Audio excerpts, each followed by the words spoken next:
Bir bala meni кайра дебатка чакырып атат экен. Күчүң жетсе, духуң жетсе, бир аз юридикалык образованияң бар болсо, бир аз деп, көп эмес. Кеңешип туруп юристтер менен. Сен Айшатаң өзү юрист, барып ошондон да сурасаң болот. Сотко кайрыл. Жанагы жер сатты, жер саткан, канчага сатты жерди. Факты деп ар кандай сөздөрдү айтасың, кыргыз элим сен деп бөлүшкүлө мени ютуберлер бөлүшүп калат. Бүт ютуберлерин сеники организованный и оплаченный да, бүт бары төлөнгөн. Саламатсыздарбы? Эгерде Ачык Акыйкат каналында биринчи жолу болсоңуз, каналга катталып, мага жакты деген белгини басып, ой пикири калтырууну унутпаңыз. Чымындай жанды чыркыраткан чындык биз менен. Bir bala meni кайра дебатка чакырып атат экен. Урматтуу, макул, мен атын атабай жүрөт элем. Жанакы сүткө тоюп калган күчүктөй болгон биздин бир жакшы чала сабаттуу биз патриотубуз бар. Ошол мени кайра немеге чакырып атат деп айтып атат. Колуңда кагазың бар, билем. Копия кылып, жанакы сенин Айшатаң, атаңбы, Айшатаңбы, жосо жанакы фейктерди, троллдорду колдонгон адамдардын апасы деп да бирөөнү айтып жүрүшөт. Ошол приказ берип чыгартып та ошол кагаздарды кайсыл жактан чыгартсаң, мен сага мына түз эфирден айтып кетейин. Мени дебатка чакыргандан мурда сен ошол кагаздардын мыйзамдуулугун карап, юристтерден кеңешип, күчүң жетсе, духуң жетсе, бир аз юридикалык образованияң бар болсо, бир аз деп, көп эмес. Кеңешип туруп юристтер менен. Сен Айшатаң өзү юрист, барып ошондон да сурасаң болот. Сотко кайрыл. Сотко кайрыл, сот кабыл алсын, сен арыздануучу болуп бар.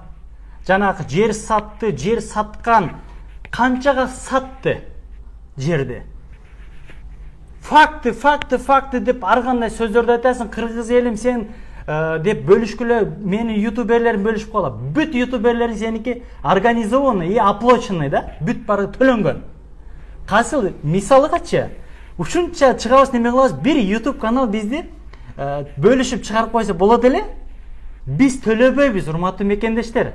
YouTube каналдардын бардыгы, жана Халемпир ТВ, бирдемке деген, Кабар Медиа, бирдемке деген бир YouTube канал бар да.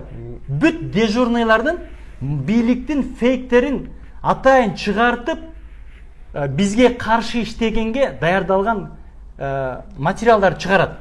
Алар ошолор барды бир команда буларчы.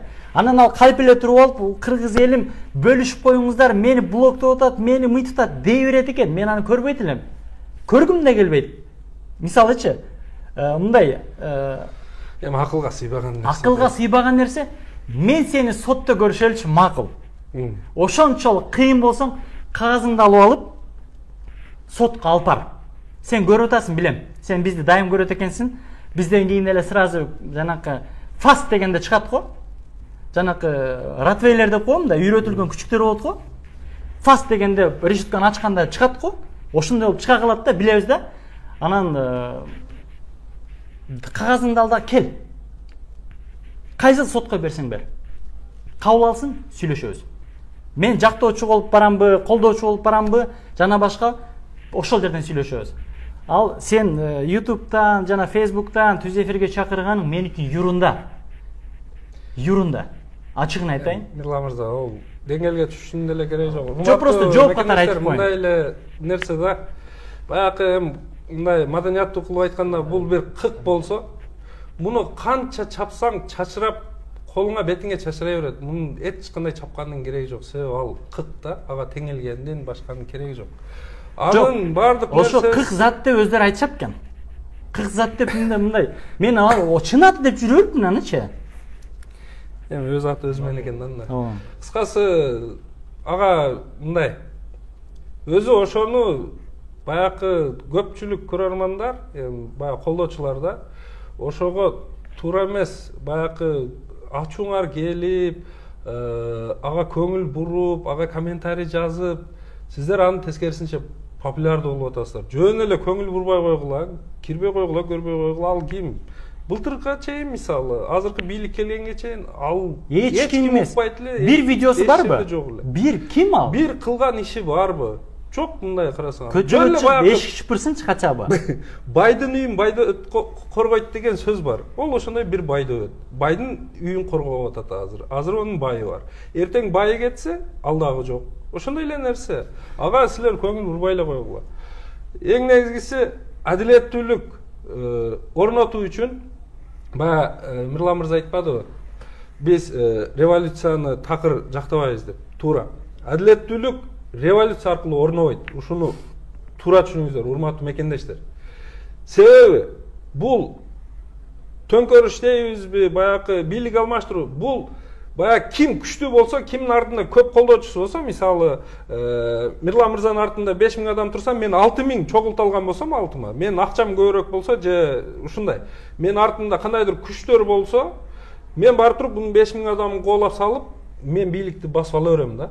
Ушундай нерсе. Бирок бул адилеттүүлүккө жатабы? Жок. Адилеттүүлүк качан болот? Бир гана жалпы кыргыздын азыр бүгүнкү күндө 3.686.000 шайлоочусу, ошон эми көпчүлүгү баары бир катыша албайт. Жок дегенде 3 миллион эл катышып, ошол 3 миллион элдин көпчүлүгү ким татыктуу деп тандаса, саясатчыны, талапкерди.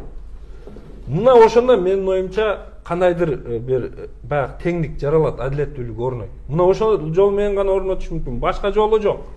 Азыр буларды ар бир мындай буларды кимдир келип азыр кооласа дагы биз коолабайбыз эч качан. Кудай сактайсын андай.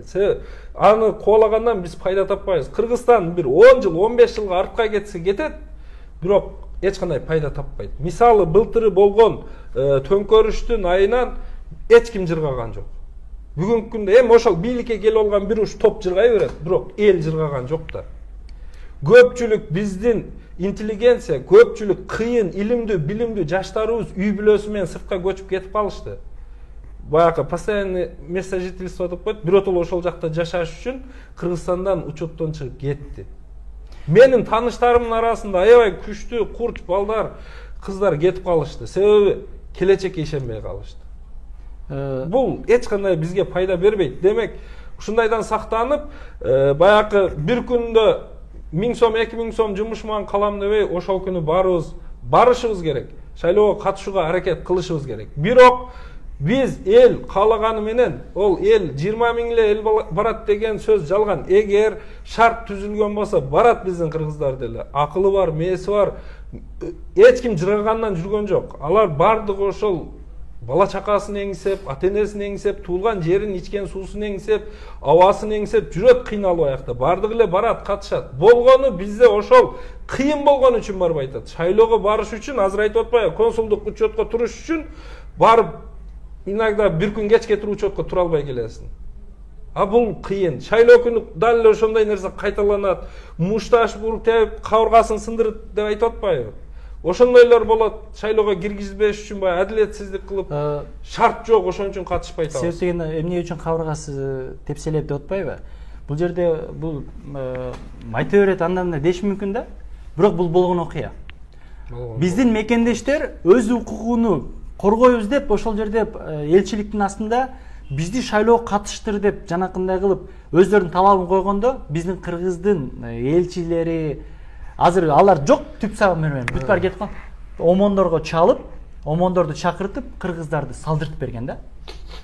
Коргоордун ордунда биздин элчиликтер, ошо бийликтин ошол жакта дежурлары эмне кылган? Кордогон. Эми макул, аны кетели. Бул жакта Нурсултан Акунов деген мындай суроо берип атат. Биз эми юридикалык жактан бир аз маалымат бере кетели. Бир мандаттуу округтан койгон талапкерге Москвадан шайлай алабызбы депчи. Бир мандаттуу шайлоого мындай талапкерлерге, урматтуу, азыр сыртта жүргөн мекендештер бири добуш бере албайт. Азыркы бизге жеткен маалыматтар менен, азыркы БШКнын берген маалымат ушундай. Бирок ушул жагын карап сырт жакка отдельно ушундай округ кылып, бир мандаттуулардан ошол жактан да коюп койсо болмок. Жок, бирок эске алыныш керек эле азыр. Эске алыныш керек эле. Бирок азыр кеч калдык. Сиздер урматтуу сыртта иштеген мекендештер, жалаң партияларга гана добуш бере аласыздар. Партиянын ичинде тизмелерге добуш бере аласыздар. Партийный система менен гана добушка шайлоого бара аласыздар. Бир мандаттуу менен бара албайсыздар. Ушуну айтып коеюн.